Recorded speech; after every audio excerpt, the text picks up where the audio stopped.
On her first night shift, the nurse suddenly got slapped out of nowhere. When she stood up and looked around, there was not a soul in sight. She went to the mirror, staring at the clear handprint on her face, certain it hadn't been a dream. Just as she figured it was a prank by a colleague, something unexpected happened. The story takes place in a hospital in Mexico. On her first day of work, Sophia was assigned to work the night shift alone in the intensive care ICU. The head nurse handed her the keys and warned her, if she encountered any other nurses during the night shift, she must not speak to them. After Sophia left, one nurse said they should tell her the truth, but the head nurse clearly had no intention of doing so. When Sophia arrived at the ICU, the empty corridor genuinely gave her the creeps. She summoned up her courage and started working. At first, everything went smoothly, but just as she was about to change a patient's dressing, she suddenly heard singing coming from the corridor.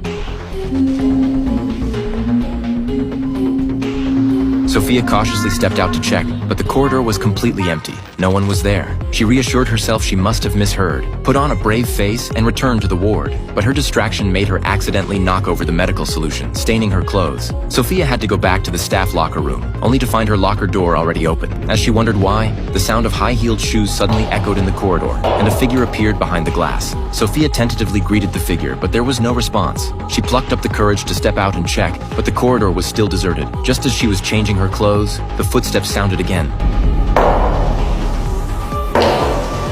Peering out from behind the locker, she saw the figure wearing a nurse's cap, moving stiffly like a zombie. Sophia froze in terror, staring fixedly at the figure, which seemed about to walk into the locker room at any moment. Yet in the next second, it vanished without a trace. Sophia didn't believe in ghosts, so she thought these bizarre incidents were definitely pranks by her colleagues teasing the new girl. She didn't have time to think further, as the patient was still waiting for her to administer an injection. Sophia hurried back to the ward. When she was about to give a man a painkiller, he said a nurse in a black cloak had already given it to him earlier. Sophia quickly checked the records and found an unfamiliar signature had indeed been added, and some of the painkillers in the tray were missing. Furious at her colleague's extreme behavior, she stormed to the nurse's station to confront them. However, the colleague replied that only Sophia had the keys to the ICU. She couldn't have gotten in at all. Moreover, black cloaks were worn by nurses 100 years ago and had long been phased out. The colleague solemnly warned her. The ICU had always been haunted, so she must not fall asleep during the night shift. Sophia stood frozen, suddenly regretting taking the job. As she returned to the ICU with a heavy heart, the lights in the corridor began to flicker violently.